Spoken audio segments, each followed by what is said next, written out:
반갑습니다. 조교 논평 시작하겠습니다. 송영길의 살신성인 9명에 대한 출국금지 조치는 했고, 송영길이는 지금 조사를 빨리 받고 싶어도 빨리 받을 수 없습니다. 조사에도 순서가 있는 거지. 아직 좀 기다려야 됩니다. 도착하거들랑 푹 쉬고 기다리시기 바랍니다. 더불어민주당의 송영길이 지금 프랑스 파리에서 기자회견을 하고 한국으로 지금 현재 들어오고 있습니다. 송영길이 파리에서 기자회견을 한 내용의 그 핵심을 이렇게 보면은 본인은 돈 봉투를 몰랐다. 몰랐으면은 프랑스 있지 말아들어노. 본인은 돈 봉투를 몰랐다 이렇게 얘기하고 있습니다. 본인은 돈 봉투를 모르고, 그렇지만 정치적인 책임을 지고 거기에 따라서 탈당을 하고, 그리고 모든 책임은 나에게 물으라. 돈 봉투를 모르는 놈인데 무슨 나에게 물으라. 정말 이 사람이 진짜 똑똑한 사람 맞는지 모르겠어. 이렇게 말하고 있습니다. 송영길의 말 자체가 무슨 덩어리 아닙니까? 모든 책임은 나한테 모르라 그래 놔놓고는 나는 모른다야. 이런 옆에 성질 급한 놈하고 얘기하다 보면은 뺀말이 맞을 일이지. 아니, 모르는 사람에게 어떻게 책임을 지운단 말이야. 대한민국이 그렇게, 아무리 대한민국의 법이 허술하기로는 모르는 놈인데다가 책임지우겠어? 말도 안 되는 소리를 하고 있는 거예요. 본인이 혜택을 보고, 본인이 지시한 부분도 있고, 본인이 직접 살펴야 했다는 그런 녹취 부분도 나와 있는데 모른다. 이게 진짜 얼굴에 철판 까고 하는 소리지. 이런 걸 보면은 보고도 받고 다 알고 있는 상황을 온 국민이 지금 그 뉴스를 듣고 있는데, 송영길이, 내가 들어가서 송영길이 모른다는 사람이 들어오면 뭐하고 나가면 뭐 할 건데. 이렇게 하니까 더불어민주당에서는 송영길이가 뭐 내가 뒤가겠다, 뭐 탈당하겠다, 상임 고문주의 뭐 어떡저떡 하겠다 이러니까네 아주 큰 결단했다. 이거를 뭐 또 한번 불러보려고 노력하는데, 그게 오히려 거짓말만 더 확실히 쑤시에 박는 거지. 그게 무슨 말이야. 말이면 다 말이냐. 그래놓고 살신성인이 했다. 살신성인이 뭔, 살신성인 뜻이나 알고 얘기하고 있나? 이런 식으로 표현하고 있습니다. 그럼에도 불구하고 검찰은 이 사건에 대해서 한치의 오차도 없이 수사를 착착착착 진행하고 있는 것 같이 보입니다.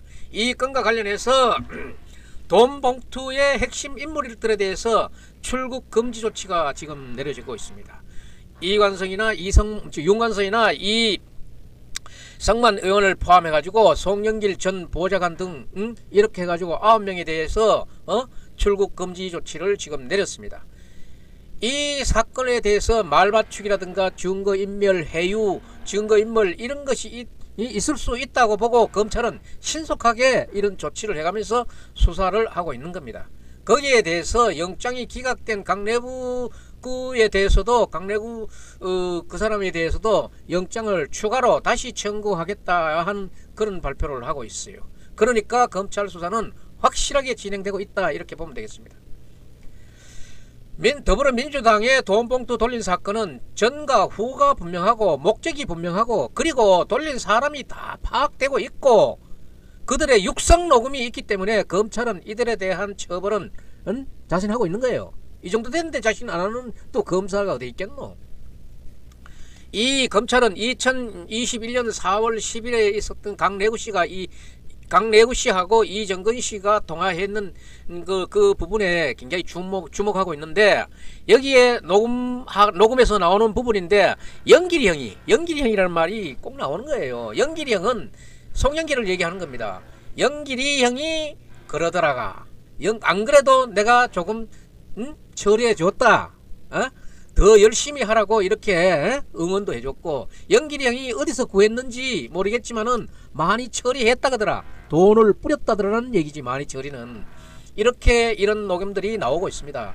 이 내용이 이정근 씨 녹음 파일에 들어있는데, 여기에 지금 말하고 있는 강내구 씨가 한 말인데, 송영길이가 어디서 구했는지 모르지만은 많이 처리했다. 이 돈을 줬다는 겁니다. 처리했다, 돈을 줬다, 이거하고 같은 얘기 아니겠어요? 여기 보면은 송영길도 많은 돈을 나눠줬다는 것을 알 수 있다. 직접 했는 거잖아 이거. 그런데도 송영길이 모르는데 도의적 책임이다. 말 같지않은 소리 하고 있네. 이제는 더 안 해도 되는 건가가 좀 의심스러워서 이정근이 물었는데 이제 더 안 해도 되는 건가 이렇게 물으니까 강내구가 이렇게 대답했다가 해요. 영길이 형한테 물어보고 뭐뭐 한다 이런 대목이 나옵니다. 영길이 형한테 물어보고 이게 꼭대기가 누굽니까? 영길이 형 아니에요? 모든 건 지금 송영길에 의해서 지시 통제되고 있는데 송영길인데 물어보고 송영길인데 허가받고 이렇게 진행되고 있는 것을 이 녹음 파일을 들으면은 그런 뉘앙스로 들을 수 있는 거예요. 그래서 사건은 이영길이가 모른다 하는 거는 그거는 어마무시한 핑계예요. 핑계. 깜빵 들어가기 싫어서 대는 핑계일 뿐이고 송영길이가 들어오는 거는 너무나 당연하지. 안 그러면은 뭐 넌 그거 망명하는 줄 알았더니 망명은 안 하고 그래도 들어오네요. 그래서 검찰 수사는 원래 계획과 전혀 차질이 없이 진행되고 있다고 보고 있습니다. 지난 21일 날 강래구 씨에 대한 구속영장이 기각되니까 지금 민심은 뭐 별것도 아닌 걸 가지고 지금 검찰이 이러는 거 아니냐 이런 생각을 할 수도 있지만은 검찰이 보강 수사를 통해 가지고 영장을 재청구하겠다는 그런 의지를 보이고 있는 것 같아요. 법원도 강래구 씨의 영장을 기각하면서 주요 혐의에 대한 정도는 일정 부분 수집돼 있다고 이렇게 밝히고 있습니다. 그래서 이걸 보면은 지금 본인의 방어권 차원이지 도주나 증거인멸보다 방어권 차원에서 풀어줬다.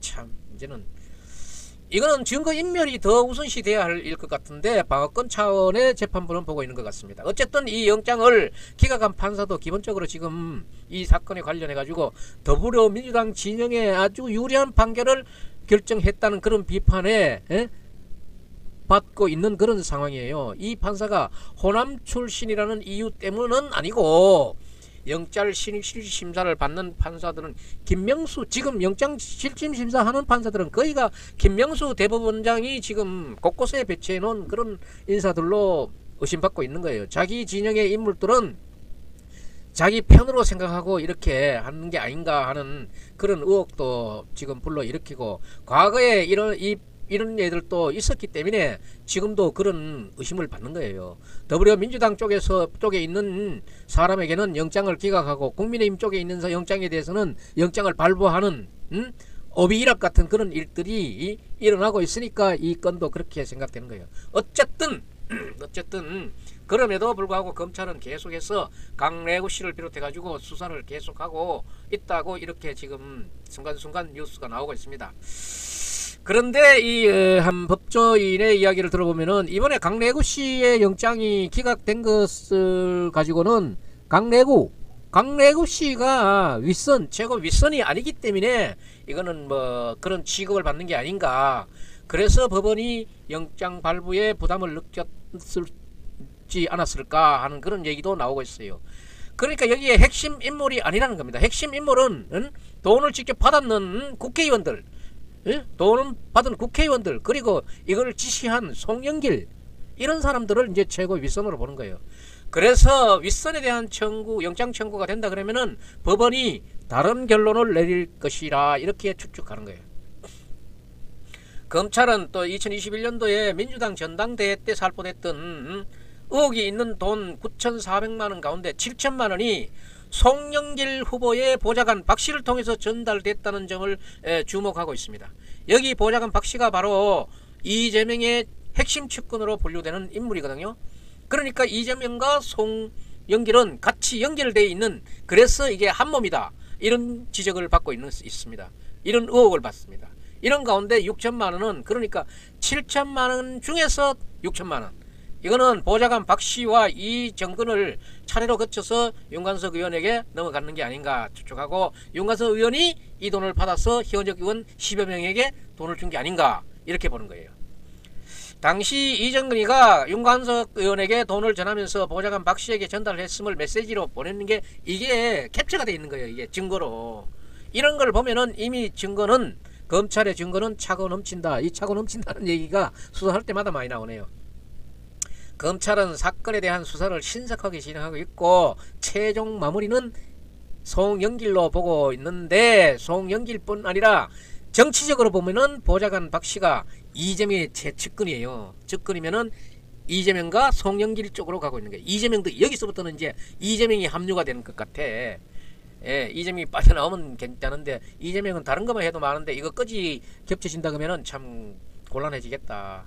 이런 걸 보면은 수사의 방향에 따라 가지고 이재명 쪽으로도 흘러갈 가능성이 있고, 이재명도 과거에 대선하고 뭐 대장동 이런 일당들에게 돈 요구하고 뭐 이런 게 뭐 어려운 게 아니겠어요.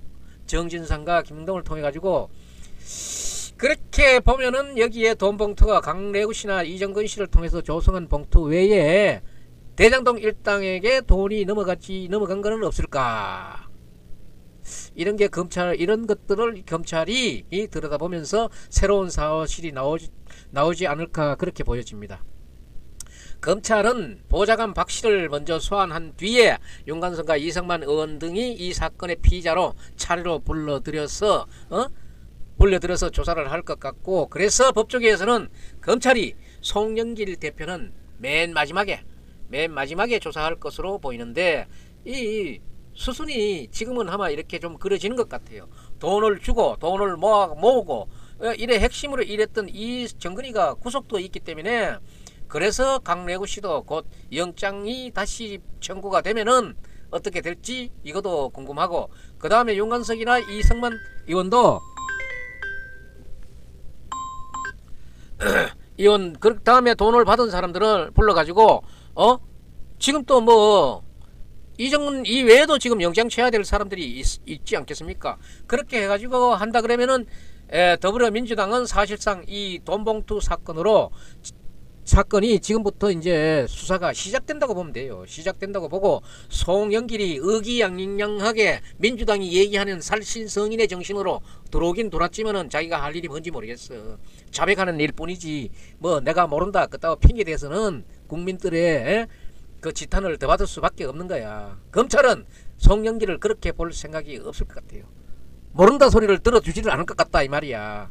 다만 그 옆에 있는 사람들의 증거인멸 또는 입맞추기 하는데 대비해 가지고 영장은 계속 영장은 쳐나갈 것 같아요. 그렇게 보고 있습니다. 저는 증거인멸이 되는 부분을 콱콱 틀어막아야 되기 때문에 영장이 청구돼야 됩니다. 조교논평 여기서 마치겠습니다.